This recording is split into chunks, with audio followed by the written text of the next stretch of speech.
तेजः क्षत्रियाणां मानभंगं वृषस्यताम् बालोऽप्यं हृदा धत्ते यत समातुर सदच्य।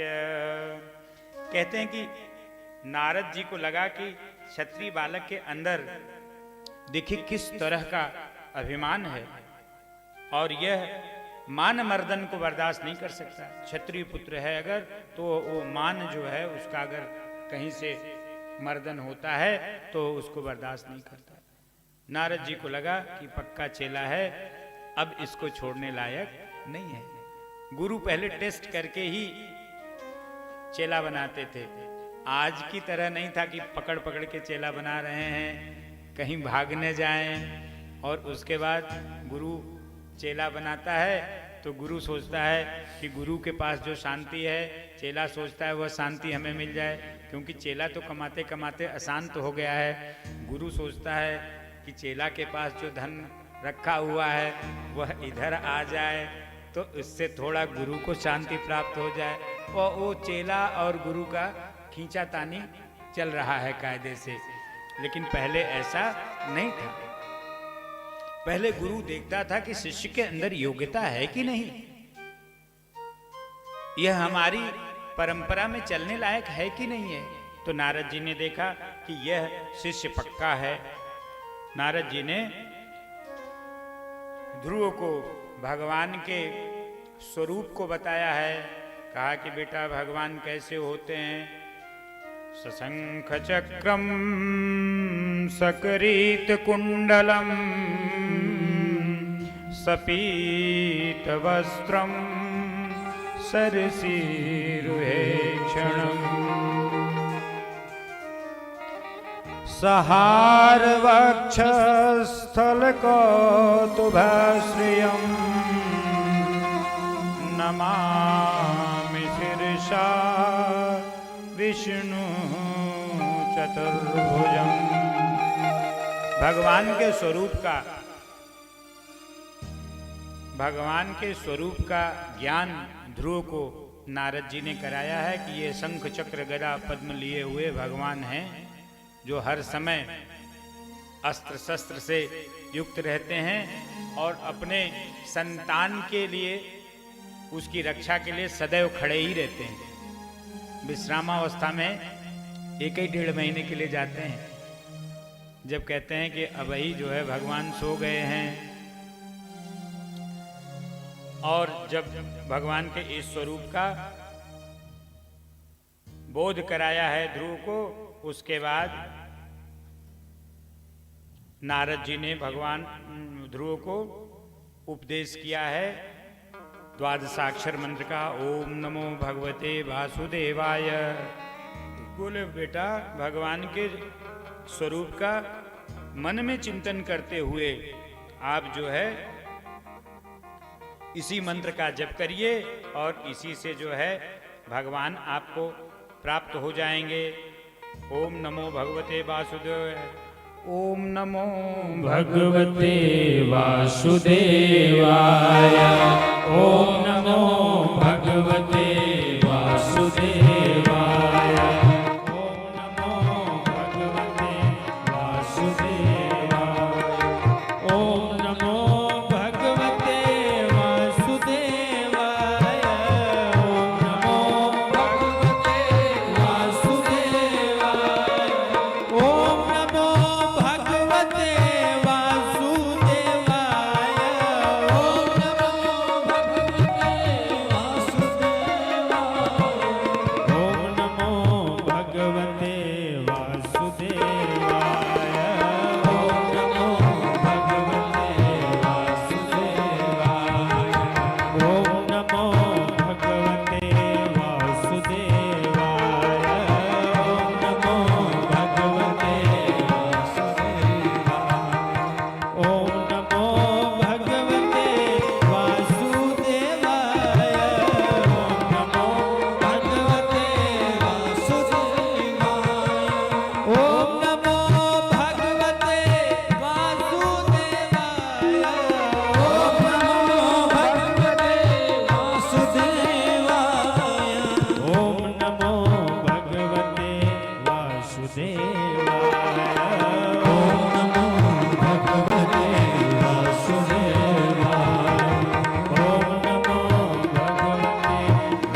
ज़्यादातर वैष्णव संप्रदाय में इस मंत्र को भी लोगों को दिया जाता है भगवान के नाम का।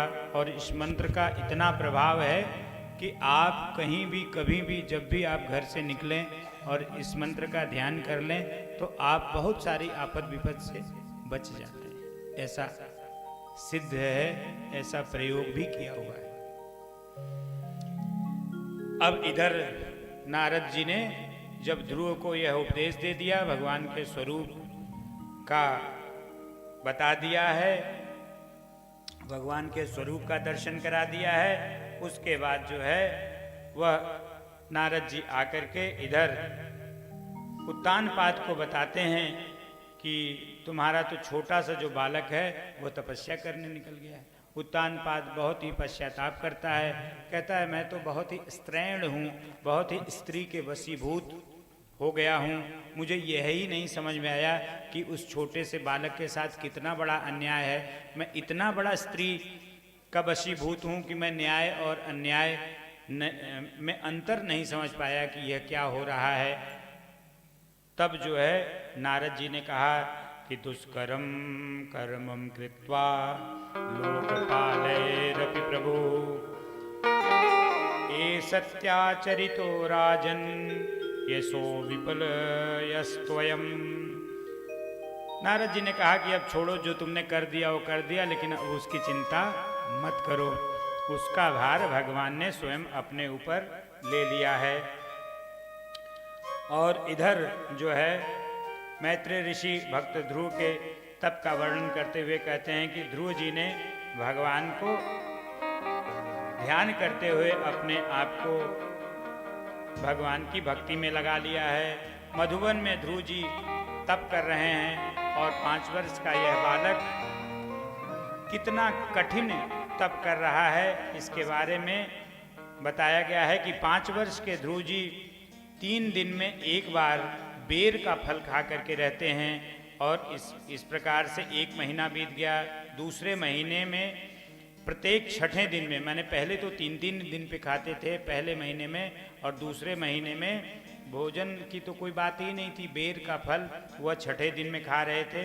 और उसके बाद 6 दिन के बाद 1 दिन मात्र घास खा करके रहते थे, फिर पत्तियां खाने लगे और ध्यान और तप उनका चल रहा था। यमुना जी में नित्य स्नान करते थे, एकाग्र चित्त होकर के भगवान के नाम का जप किया करते थे, नारद जी से जो मंत्र उन्हें प्राप्त हो गया था। लेकिन खाने के बारे में उनको कुछ खास जो है कोई इंटरेस्ट नहीं था, क्योंकि उनके मन में तो बस केवल एक चीज़ दिख रही थी कि भगवत प्राप्ति कितने जल्दी हो जाए। फिर बाद में वो 9-9 दिन में एक बार कुछ खाते थे, फिर केवल जल पी करके रहने लगे। और इस तरह से 4 महीने बीत गए। चौथे महीने में फिर वह 12-12 दिन पर केवल वायु ग्रहण करने लगे। वो जो बेर का फल खाते थे उसको भी उन्होंने छोड़ दिया, वायु ग्रहण करने लगे। और फिर 5वें महीने में उन्होंने अपने श्वास को चढ़ा लिया, श्वास को जीत लिया। अब जब श्वास को खींच करके उन्होंने ब्रह्म का ध्यान किया, प्राणवायु चढ़ाया, तो इतना ज़्यादा खींच लिया श्वास को कि जितना धरती पर ऑक्सीजन था सब जो है वो खींच के चला आया ध्रुव के पास।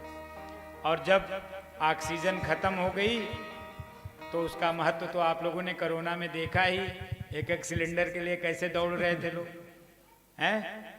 सारी ऑक्सीजन जब ध्रुव जी ने खींचा तो केवल अभी नहीं, उस समय भी कोलाहल मच गया। सारे देवी देवता परेशान हो गए, क्या हो गया क्या हो गया। ब्रह्मा जी के पास गए, ब्रह्मा जी ने कहा कि यह मुझे भी नहीं पता चल रहा है कि ये सब क्या हो गया। वो नारायण के पास गए, नारायण ने कहा तुम सब लोग कोई मत घबराओ, मेरा बहुत छोटा सा एक भक्त है, बालक है, उसने ध्यान लगाया है और उसने संपूर्ण सृष्टि की वायु को खींच लिया है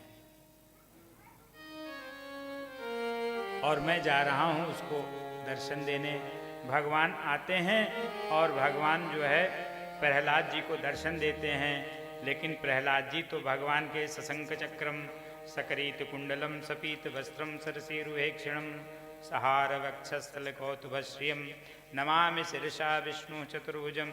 वो जो है भगवान के दर्शन में ही अपने आप को लगाए हुए हैं। भगवान ने कहा बड़ी स्थिति खराब है, यह मेरे ध्यान में है और हम इसके सामने ध्यान में खड़े हैं, ये तो इसका तो ध्यान जा ही नहीं रहा है, इसकी तो नेत्र ही नहीं खुल रहे हैं। फिर भगवान ने समझा कि ये क्यों नेत्र नहीं खुल रहे हैं, क्योंकि इसने तो हमारे स्वरूप को अपने हृदय में अवस्थित कर लिया है। भगवान ने अपने स्वरूप को वहां से खींचा है, ध्रुव जी के नेत्र खुल गए हैं। ध्रुव जी ने देखा कि जिस स्वरूप की संकल्पना मैं अंदर कर रहा था वह स्वरूप तो सामने ही खड़ा है। भगवान के सामने ध्रुव जी हाथ जोड़ करके खड़े हो गए। वो कह रहे हैं आवाहनम न जानामि विसर्जनम पूजा चैव न जानामि क्षम्यताम परमेश्वर। हे भगवान, मैं तो कुछ जानता नहीं हूँ, मैंने तो कोई पढ़ाई किया नहीं है, मैंने तो कोई स्कूलिंग की नहीं है, मुझे तो आपका अभिनंदन करने नहीं आता है, मुझे तो आपके बारे में कुछ बोलने नहीं आता है, मैं कैसे आपका स्वागत मैं कैसे करूं, आपकी सेवा मैं कैसे करूं। भगवान बालक को देख करके बहुत प्रसन्न हो जाते। भगवान के मन में आता है कि भगवान बालक को उठा करके चुम्बन कर लें और अपनी संपूर्ण शक्तियों को उस बालक के अंदर दे दें, लेकिन भगवान मर्यादित हैं, भगवान मर्यादा में रहते हैं, इसलिए भगवान ने अपने भाव को वहां पर रोका है और अपने शंख से ध्रुव जी के कपोल को, इस गाल को ऐसे स्पर्श करा दिया। भगवान के द्वारा जैसे ही शंख से ध्रुव जी का स्पर्श हुआ है, उनको समस्त वेद शास्त्र पुराण स्मृतियां सब उनको कंठस्थ हो गई हैं और ध्रुव जी ने बहुत बढ़िया